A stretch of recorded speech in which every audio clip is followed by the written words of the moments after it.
actually lead me to make this very bold statement. I think this... Hello everybody, my name is Ilya. And my name is Tyler. Together we make up Cooperative, a couple that loves to play board games. And smelling roses. And logic puzzles. What do logic puzzles have to do with roses? This game that we're going to be talking about today is... Paint the Roses. Hooooo. Check it out. Well, welcome to our Check It Out series where we showcase various board games to you. Today we're talking about Paint the Roses.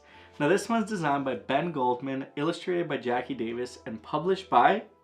NorthStar Games. Yeah! Woohoo! So what is Paint the Roses? So basically in Paint the Roses, you're trying not to get your head chopped off.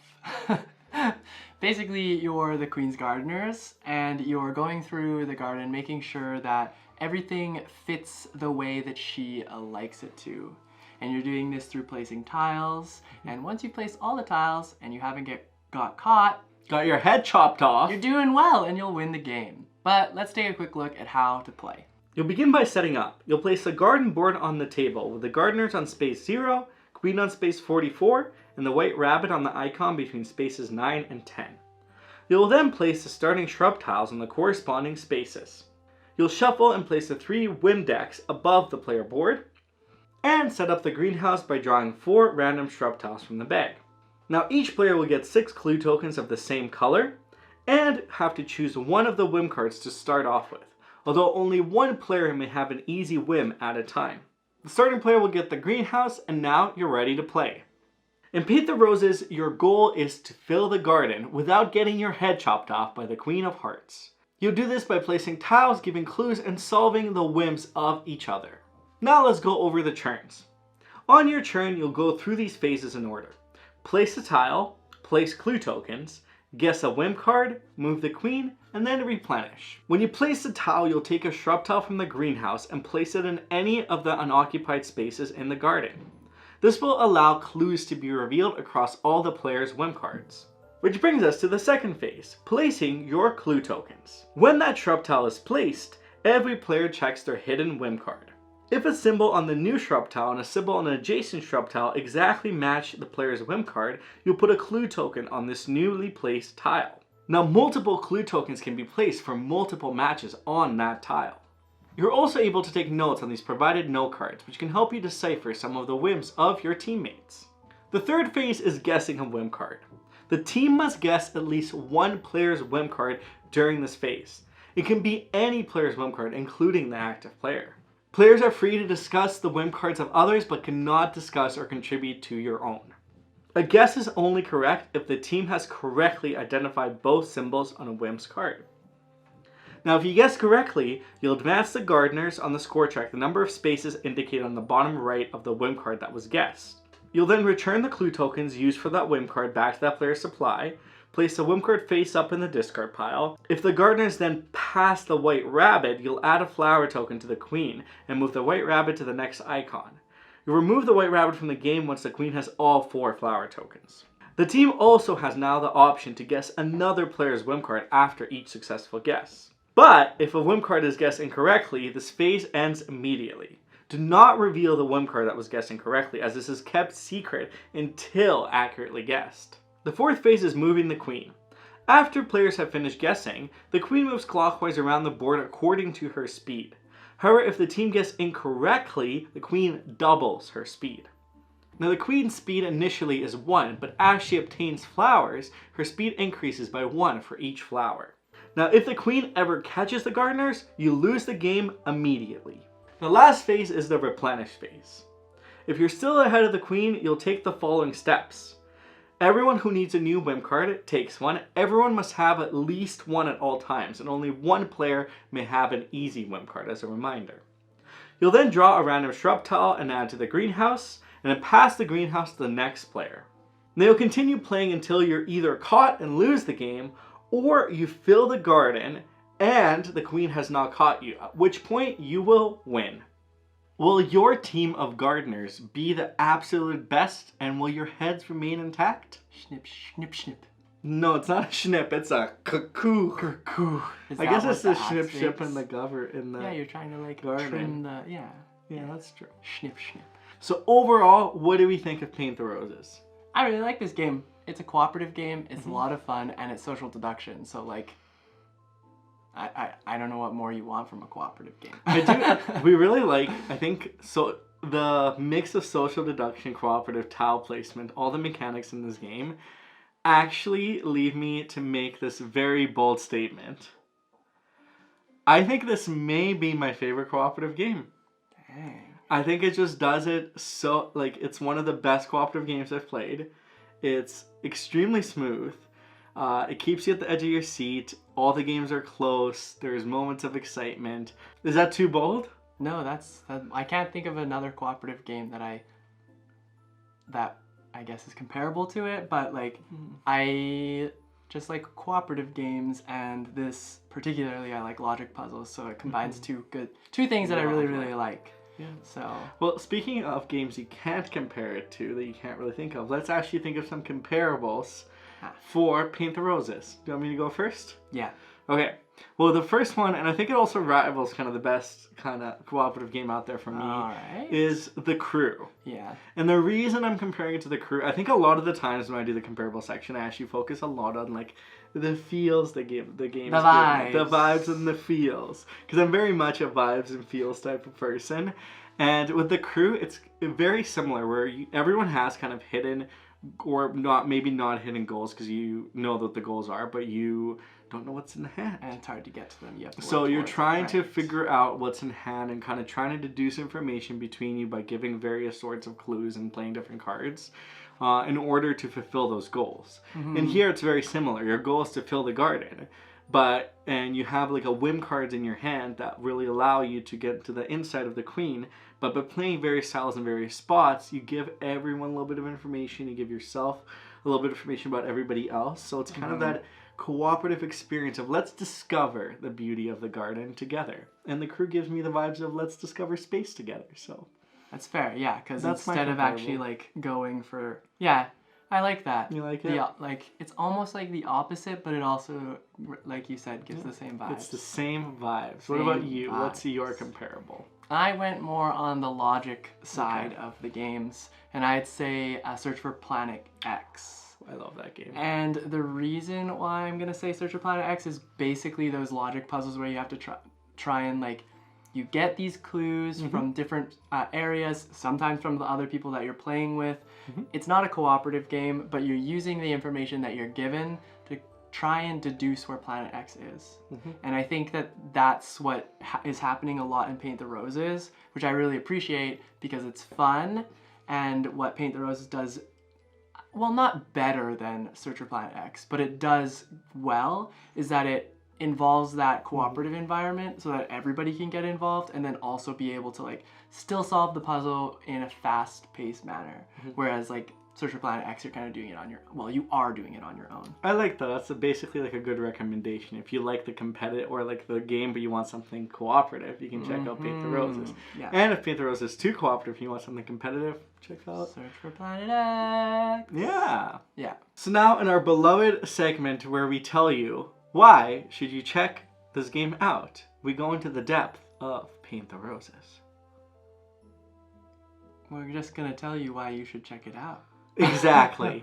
We kind of mentioned these things, but we'll talk about them a little bit more. And the first one that I want to say is, again, it's a cooperative and social deduction game, or logic puzzle game. And there's tile placement in it.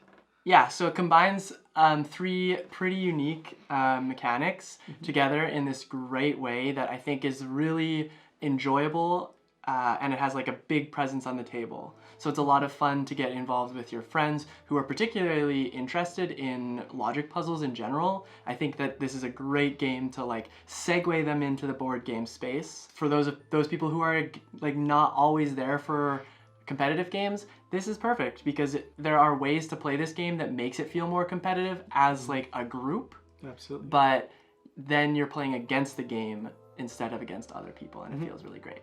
And there's no like alpha player where somebody really takes over here because of that deduction element. But what I also really like is the fact that there's various difficulties of whims.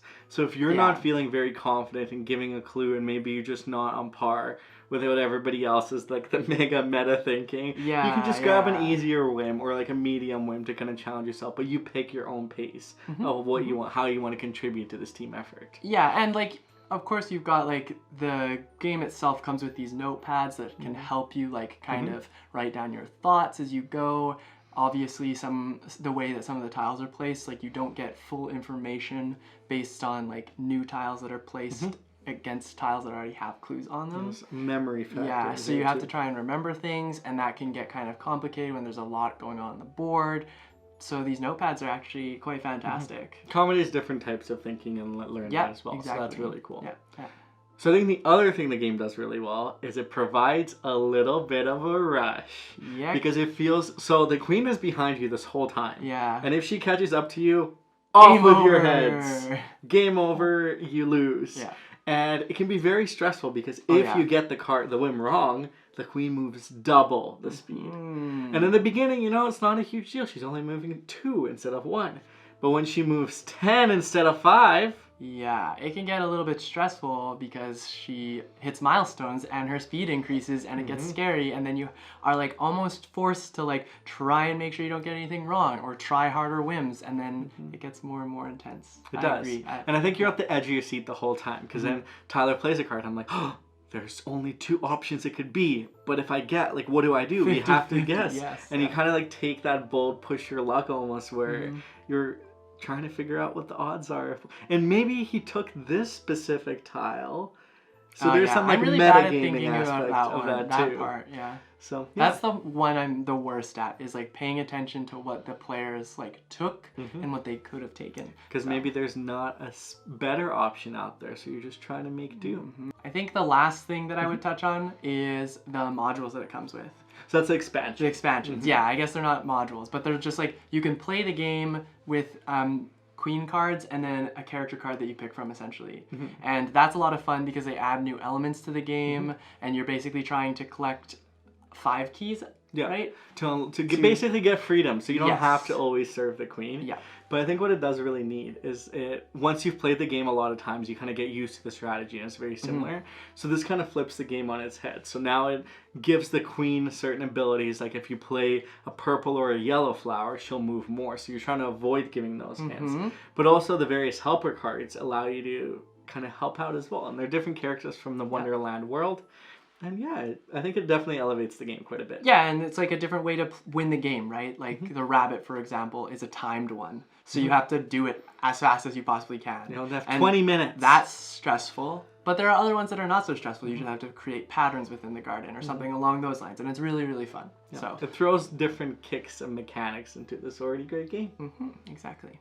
So now that we've told people why they should check it out, why should they not check it out? They should.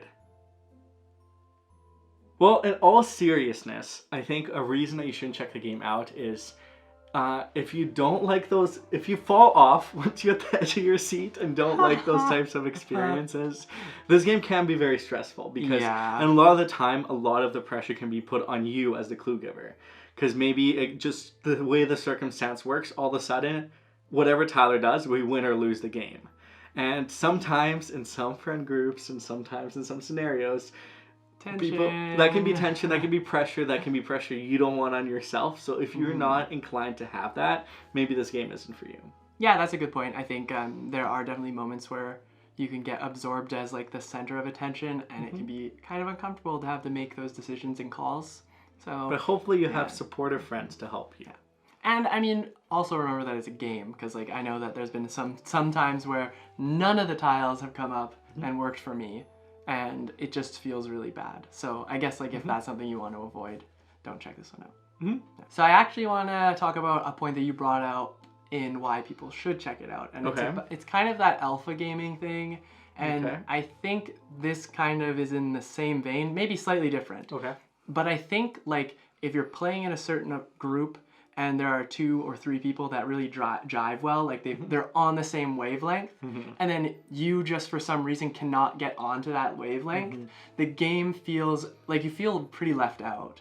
And then you feel as if like you can't provide enough information for these people. You're kind of just like sitting there knowing that they're gonna figure it out. And I think like it isn't alpha gaming, it isn't, but I think it's almost like, feels like a subcategory of that.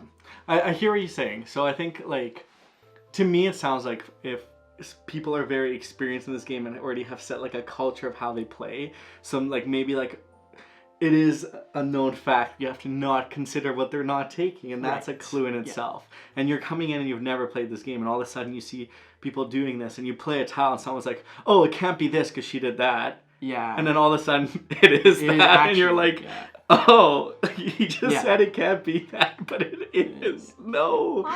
So I think, there's almost like a culture this game creates, although I think it isn't as exclusionary, because I think you can catch on, and it provides a lot of opportunities, but it can create those moments for sure. Yeah, it's just something to be aware of. It does suck when there's like 4 people around the table and you're just like, I don't know what to say. I want to vibe. It's here or somewhere else. I think the last thing I will say is the paralysis by analysis piece of it. Because you have so many options of where to put your tile, your tile placement affects everybody else's clues. The way that you put it could potentially lead to a situation where like, oh, why didn't you put it there? She must have put it there for this specific reason. So I think because of all of those elements combined, sometimes it's hard to make a decision. So sometimes you will have paralysis by analysis, and if you're prone to that, or you have friends that are prone to that, this could be a very long game. Yeah, that's true. So that's another reason that's a good point. Yeah. But I think it also is a great way, and on the other side of it, I guess, it helps you make those decisions faster and builds that skill set as well. Yeah, I just imagine like in my situation, like I will watch somebody place a tile and then I'll overthink about it. And then I'll be like, oh, they could have done this, they could have done that. But on the other side of it, that person is just like, no, I didn't even think about that. I was just putting it here because. That's always me, because I just go here, and everyone's like, well, he couldn't have meant that. I'm like, yeah. No. So like, it's just something to be aware of. Yeah, absolutely. And that's part of the game, right? Like, it's just how those logic puzzles kind of work. And if that's not how you vibe with games or want to play a game that's like that, then Paint the Roses probably might not be a game for you. You might want to sniff the roses instead. So overall, what do we think? Really fun game. I like it. It's fast, it's quick, it's easy to teach. There's a lot going on, and it's fun. I like solving logic puzzles. I can't wait to keep introducing this game to everybody. I think it definitely has a huge place in my heart. And if you're a cooperative game lover, this is... I want to even say, right like, up your alley. Definitely try it out, because it will win you over, as it has won my heart. Queen of Hearts. Off with your heads. Off with your heads. So for our question of the day, we have... If you could be royalty in any of the suits in a card game, what suit would you pick? And why, I guess? I would pick clubs. Clubs. I feel like clubs are often misunderstood. I guess, yeah. No, you could say the same for diamonds, too. No, diamonds are very understood. They're almost diamonds all forever. Nailed it. Nailed it. Is that what you would be? No, I don't think I would be diamonds. I think I would probably just be spades. Why?